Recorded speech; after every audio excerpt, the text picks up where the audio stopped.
দুনিয়ার প্রত্যেকটা মানুষ সফলতা চায়, চায় কি না? দুনিয়ার প্রত্যেকটা মানুষ সফলতা চায়। দুনিয়ার প্রত্যেকটা মানুষ ধ্বংস হওয়ার থেকে, ব্যর্থতায় পতিত হওয়ার থেকে বাঁচতে চায়। তো দুনিয়ার মানুষ এক একজন এক একটাকে সফলতার মাধ্যম অথবা সফলতার পথ মনে করে সে তার লাইনে চলতেছে। কেউ মনে করতেছে সফলতার পথ হলো ভালো পড়াশোনা করে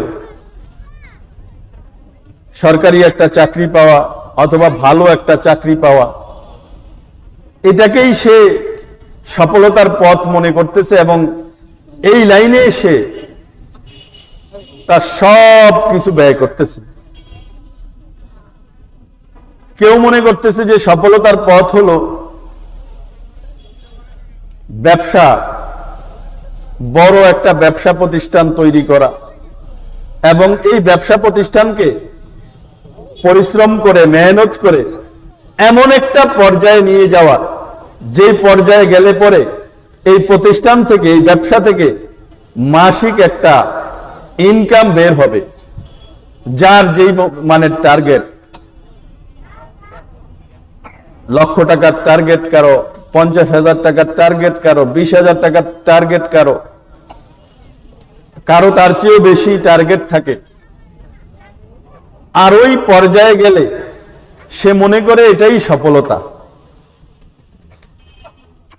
আর সে ব্যর্থতা মনে করে সে যেই লাইনকে সফলতার পথ মনে করেছে এবং সেই লাইনে মেহনত করতেছে, আর সেখানে যদি তার কাঙ্ক্ষিত লক্ষ্যে সে পৌঁছতে না পারে তো সে মনে করে সে ব্যর্থ, সে মনে করে সে ধ্বংস। আসলে ব্যর্থতা কিসে আর ধ্বংস কিসে, এটা আল্লাহ পাক কোরআনে কারীমের মধ্যে স্পষ্টভাবে বলে দিয়েছেন এবং বলার ঢং,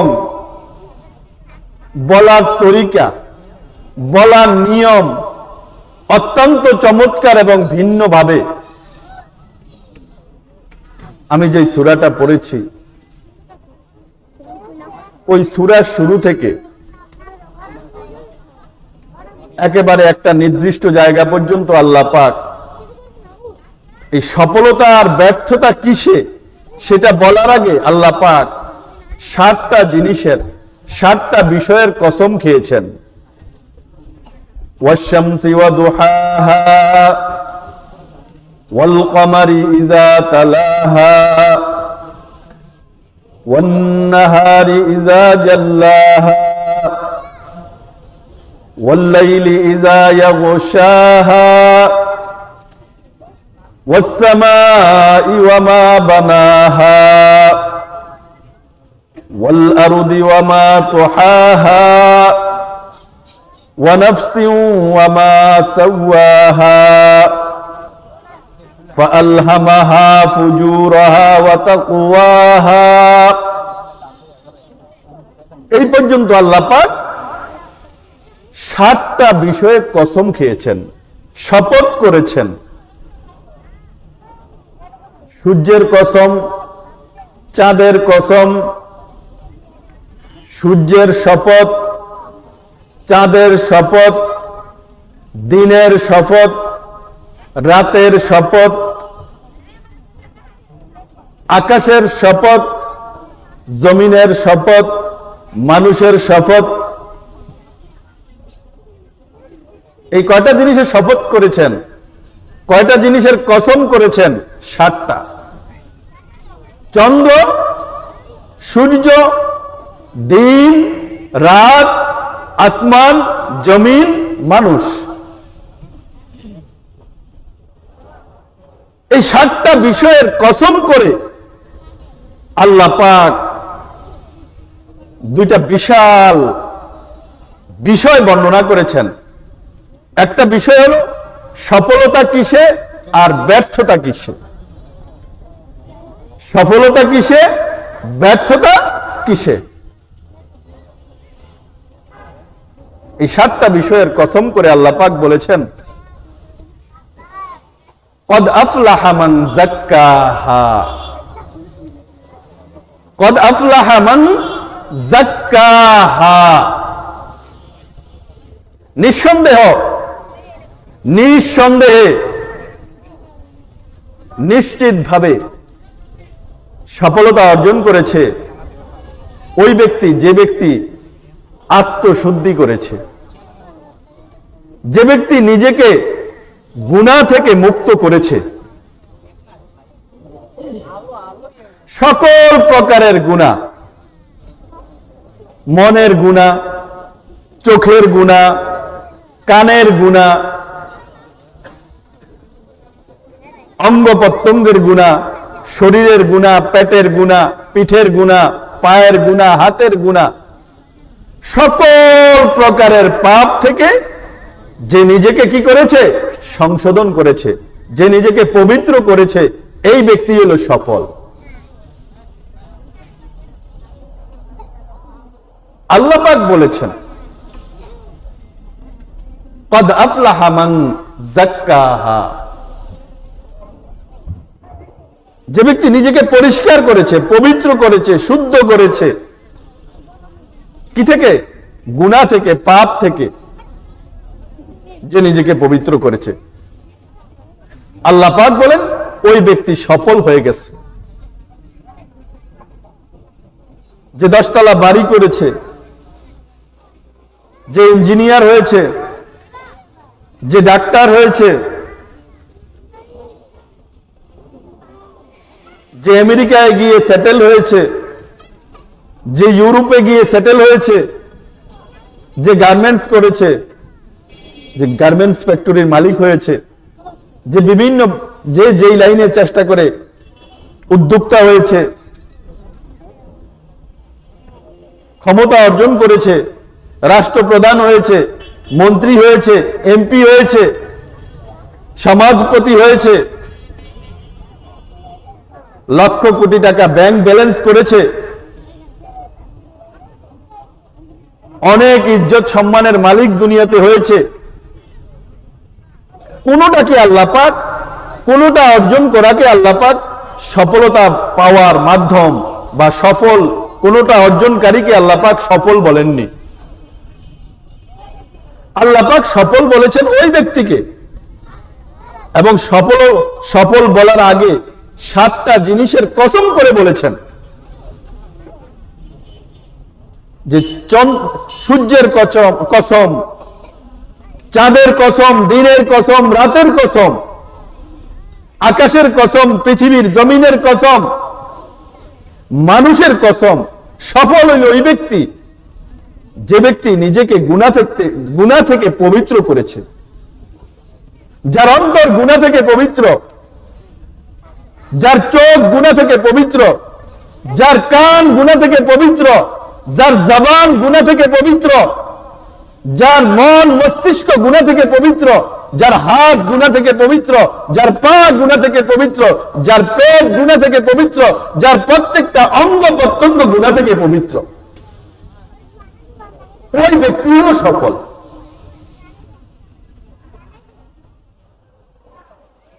এটা একটা। আর দ্বিতীয় অংশ ব্যর্থ। একইভাবে ব্যর্থকে ওয়াকাদ খাবা মান দাসাহা, ওয়াকাদ খাবা মান দাসাহা। এমনি ভাবে এই 7টা জিনিসের কসম খেয়ে আল্লাহ পাক বলেছেন, কিভাবে? সূর্যের কসম, চন্দ্রের কসম, দিনের কসম, রাতের কসম, আকাশের কসম, পৃথিবীর কসম, মানুষের কসম। নিঃসন্দেহে ক্ষতিগ্রস্ত, নিঃসন্দেহে ব্যর্থ, নিঃসন্দেহে ধ্বংস ওই ব্যক্তি যে ব্যক্তি তাকে নিজেকে গুনাহ দ্বারা কলুষিত করেছে, পাপ দ্বারা কলুষিত করেছে। যে অন্তরের মাধ্যমে গুনাহ করেছে, যে চোখের মাধ্যমে গুনাহ করেছে, যে কানের মাধ্যমে গুনাহ করেছে, যে মন মস্তিষ্কের মাধ্যমে গুনাহ করেছে, যে হাত দ্বারা গুনাহ করেছে, যে পা দ্বারা গুনাহ করেছে, যে জবান দ্বারা গুনাহ করেছে, যে প্রত্যেকটা অঙ্গ প্রত্যঙ্গ দ্বারা গুনাহ করেছে, নিঃসন্দেহে সে ক্ষতিগ্রস্ত, নিঃসন্দেহে সে ব্যর্থ, নিঃসন্দেহে সে ধ্বংস। কে বলেছেন? আল্লাহ বলেছেন। এটার মধ্যে কারো কোনো সন্দেহ আছে? এই জন্য সফলতার পথ হলো নিজেকে আপাদমস্তক গুনাহ থেকে পবিত্র রাখা। এটা হলো সফলতার পথ।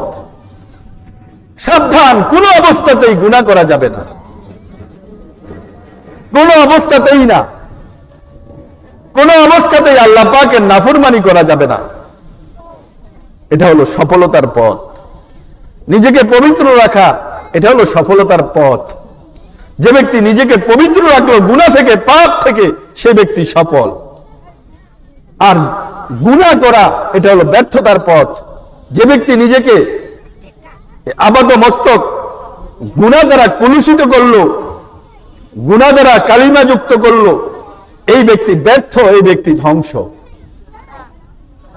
ব্যর্থতা ধ্বংস তার দুনিয়াতেও, ব্যর্থতা ধ্বংস তার আখিরাতেও, ব্যর্থতা ধ্বংস তার কবরেও, ব্যর্থতা ধ্বংস তার হাসরের ময়দানে, ব্যর্থতা ধ্বংস তার পুলসিরাতে, ব্যর্থতা ধ্বংস তার হিসাব কিতাবের সময়।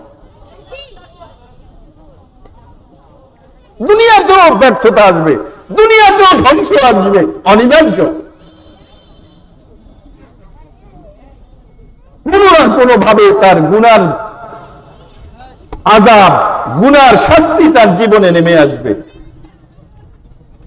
তারপরেই আল্লাহ পাক কোরআনে কারীমের আয়াতের মধ্যে বলেন, তারপরের আয়াতে, ওয়াকাদ খাবা মান দাসসাহা, তারপরের আয়াত, কাযযাবাত সামুদ বিতাগওয়াহা। কওমে সামুদ গোত্র, সামুদ সম্প্রদায়, তারা তাদের নাফরমানির কারণে তারা সত্যকে প্রত্যাখ্যান করেছে, তারা সত্যকে অস্বীকার করেছে, তারা ওহীকে, আল্লাহ প্রদত্ত বিধানকে তারা প্রত্যাখ্যান করেছে, অস্বীকার করেছে, পিঠ দেখিয়েছে। যার ফলে আল্লাহ পাক কওমে সামুদকে, এটা একটা উদাহরণ, এটা একটা নমুনা, এরকম হাজারো নমুনা দুনিয়ার মধ্যে ঘটেছে। কোরআনে কারীমের মধ্যে আল্লাহ পাক বিভিন্ন সম্প্রদায়ের এই ব্যর্থতার ঘটনা উল্লেখ করে এই উম্মতকে আল্লাহ পাক কি করেছেন? সতর্ক করেছেন।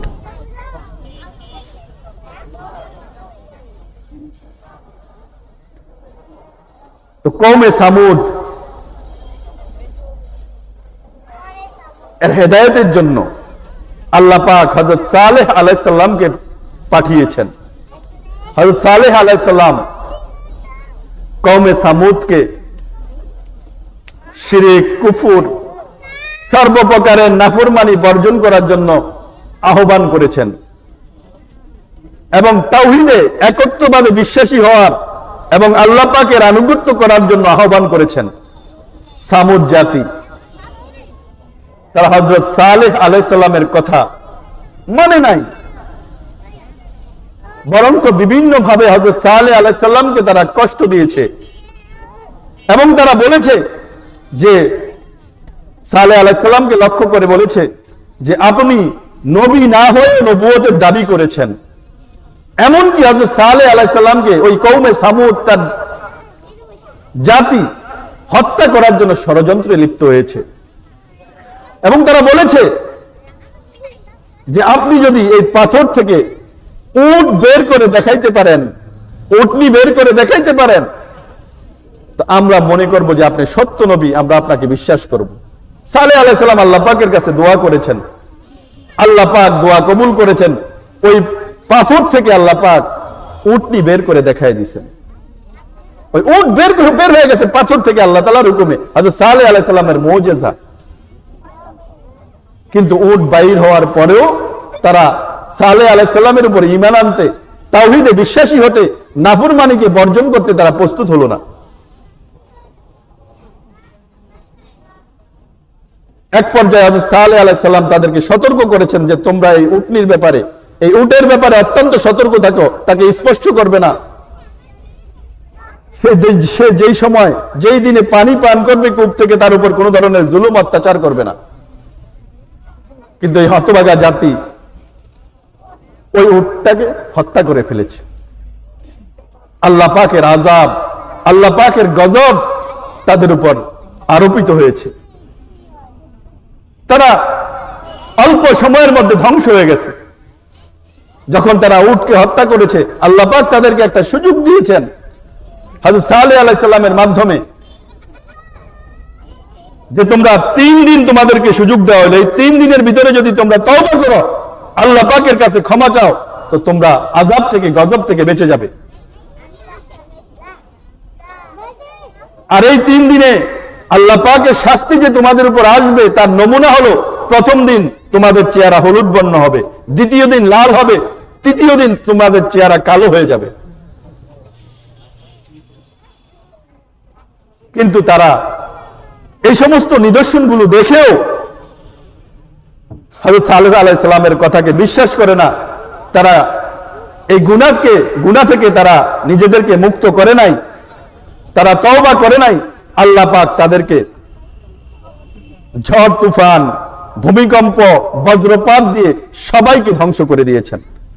তো এই জন্য আল্লাহ পাক আমাদেরকে এই দুনিয়ার জীবনে সর্বপ্রকারের গুনাহ থেকে বেঁচে, সর্বপ্রকার গুনাহ থেকে বেঁচে, ব্যর্থতার হাত থেকে বেঁচে, ব্যর্থ হওয়ার থেকে বেঁচে, সফলতার পথে পরিচালিত হয়ে কবরে যাওয়ার তৌফিক দান করেন।